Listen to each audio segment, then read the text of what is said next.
izikhathi zonke ekunxuseni kwami konke ngani nonke nginxusa ngokuthokoza. Siyabonga izwi likaNkulunkulu in Jesus name. Amen. Amen. Hallelujah. Le ncwadi le sifundayo ke abaye understandayo the historical context bayazi ukuthi uPaul ubhala le ncwadi he is in his second imprisonment in Rome, uboshiwe usejele ngenxa yokushumayela uJesu ophilayo. Nikhona bazalwane? Yes, Lord. Aboshiwe njalo Paul iziningi incwadi azibhalile. Khona lelinye ivesi kuTimotheo ukuthi noma mina ngibanjiwe noma mina ngiboshiwe kodwa izwi likaNkulunkulu aliboshwanga. Amen. So ngifuna ukushumayela nganayi address ngoba indaba yami ikule address yale ncwadi. Hayibo. Ukuthi uPaul osejele ubhalela abazalwane abangaphandle kwejele. Hayi. Kanti ngokwazi kwami bekufuna abangaphandle kwejele kube yibo ababhalela ophakathi kwejele. Hayi. Ngoba izenzo chapter 12 zasifundisa ukuthi uPetro wathi eboshiwe ibandla lathandaza. Hayibo. uPetro wakhululeka. Usuqalile. Manje sengibona inkinga la nangu Paul kuye osejele kodwa uthi mina ngibhalela nini engaphandle. Hayibo. Ngoba befuna ngabe ngaphandle babhalela ophakathi. Kodwa la sithola inkinga, sithola umuntu osenkingeni ubhalela abantu abangaphandle. Makasuka lapho uthi ngiyanithandazela ngentokozo engaphakathi kimi. U-Acts chapter 12 idoda esejele ilele ithandazela ibandla. Kodwa kuFilippians indoda esejele uthi mina ngithandazela abangaphandle. Ngoba uhlobo lwabantu alifani. Kukhona abantu abathi basenkingeni babe bathandazela abantu abangaphandle. Kukhona abantu abadinga i-counseling babe bakhansela abantu abangaphandle. Kukhona abantu abasenkingeni babe basiza abantu abangaphandle. Kukhona abantu bathi banganamali bathandazela abantu bathola imali zabo. Bona imali bangakazitholi ngoba uthi phakathi uthandazela abangaphandle. Nikhona kodwa bazalwane nangu Paul uthi ngiyanithandazela ngentokozo engaphakathi kimi. Nikhona kodwa bazalwane. Now in there we understand ngabantu ngoba uhlobo lwabantu alifani. Kukhona abantu abadepende ekusizweni ngabanye, khona uhlobo lwabantu olisiza abanye noma kuyilo elidinga usizo. Kodwa ngizongizwa namhlanje ebusuku. Kukhona abazalwane nangu uMaria uthola isimemezelo sokuthi uzokhulelwa azali indodana ekuthiwa nguJesu. Kuthiwa hamba uye kuElizabeth uzokhuthazeka ngoba naye una same blessing efana neyakho kodwa eyakhe isiphambili. Nakafika kuye eyakhe ayikabonakali kodwa ekaElizabeth seyina 6 months eyabonakala. Kwasho ukuthi umuntu onesibusiso singakabonakali nakafika emntwini onesibusiso esibonakalayo kwasizakala lo nesibusiso esibonakalayo esizwa umuntu onesibusiso singakabonakali ngoba sometimes sithi sinezibusiso zingabonakali.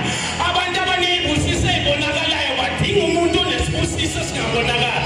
Ngizongizwa namhlanje kuyenzeka abantu abanezinto badinga umuntu onento. Kuyenzeka umfazi likhona kodwa baselana ishula madume abanazo zonke izinto zokuthenga kodwa angabi naso isiphiwo sokuphilisa umntana wakhe oshonile ngoba kuyenzeka umuntu onezinto angabi nento adinga umuntu onento. Likhona kodwa bazalwane kwasho ukuthi umuntu onento ebonakalayo wasizwa umuntu onento engabonakali. uMaria uye ukuyokhuthazeka nakafika khona kwathiwa wena ubusisekile sifazane Maria wathi umhlolo wami bengizele ukuzokhuthazwa la sengithola ukuthi mina nginyakazisa izinto ezikwabanye abantu. Nikhona kodwa bazalwane. Amen. Ngoba ukuthi usiza abantu wena udinga usizwe is a sign of greatness. Ngoba ubukhulu noma i-greatness ayikompete futhi ayi-undermineki.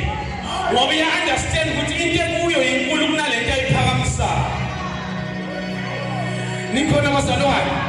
Iyo lento eyenza uJosefa aphuphile iphupho lamfaka ejele. Wathola abantu ejele baphupha, wangathi bafethu ngisenkingeni ngibona nje inqa yephupho.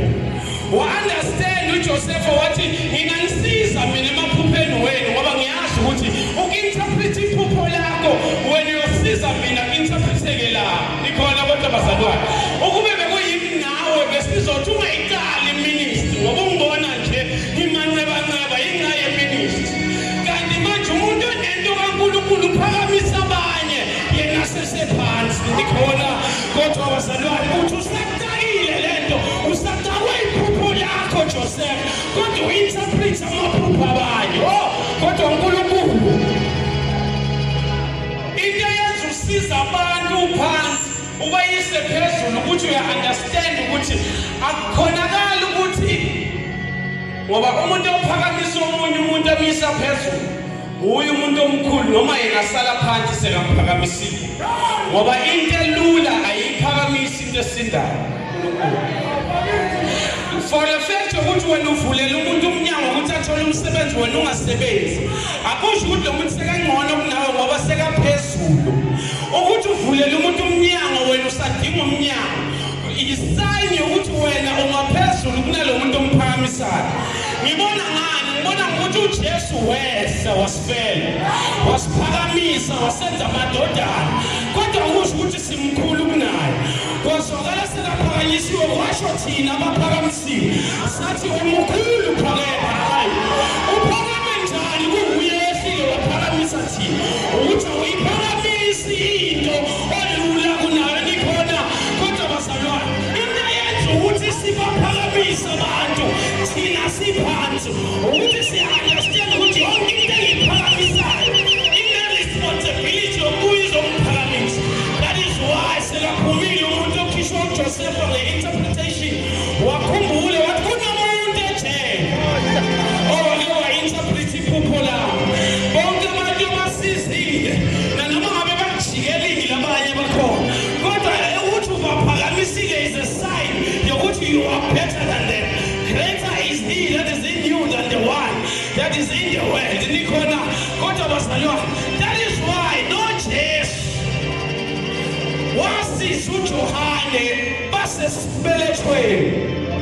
Kwazwakala 30 years later omunye owasizwa ememeza ethi ningabheki mina bhekani nali udlu likaNkulunkulu. Kwabonakala umuntu owasizwa 30 years back angecommend umuntu ebazalwane ngoba ukusiza abantu noma bangeke basibonge namhlanje ukuthandazela abantu noma bangeke basibonge namhlanje kodwa bane-responsibility ukubuya baphakamise lento ebaphakamisile. Hayi umuntu ogreat simbona ngokuthi ubaphakamisa njani abanye abantu noma yena ephansi. Umuntu ogreat simbona ngokuthi ashumayeza abantu kuwuye odinga ukushunyayeza. Umuntu ogreat simbona ngokupha abantu imali kuwuye odinga ukunikwa imali. Umuntu ogreat simbona ngokusiza abantu kuwuye odinga isizo. Umuntu ogreat simbona ngokukhansela abantu abadivosayo ekumele ubhekene nedivorce.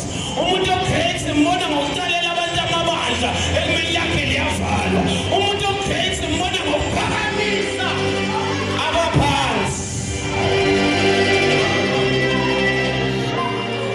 uJesu emncane lithi iBhayibheli uHerode efuna ukumbulala uMaria wake wabalekisa umzimba wakhe angazi ukuthi later on the very same Jesus esiphambanweni uyobabaleka nomphefumulo kaMary. Ngoba lento busy ngayo namhlanje kusasa yona iyobe busy ngawe. Lento busy ngayo namhlanje kusasa iyobe busy ngawe. Kungenzeka namhlanje ithatha amandla kuwe. Kungenzeka namhlanje njengoNoah idla isikhathi sakho. Kungenzeka nawuphila career idla kuwe. Kungenzeka nawuphila ibandla lidla isikhwameni sakho. Ngoba lento busy ngayo namhlanje kusasa iyobe busy ngawe. Kwabonakala sekufika amanzi kukhona indoda ebebhizi nento ethize ngoba amanzi nase wafika abuza ukuthi bobhizi ngani angakafika amanzi lento ebhizi ngayo sasiyobe ibhizi ngayo. Kwabonakala uNoah eqwasha phakathi komkhumbi ebeka wakhe. ngoba lento obhizi ngayo namhlanje yobe ibhizi ngawe kusasa. Greatness is when you have an ability to uplift others when you need help. Greatness ilento ukuthi ukwazi ukusiza abantu kuwe odinga usizo. Igama lenkosi malibonga ngitshela uNkulunkulu izandla. Igama likaJesu.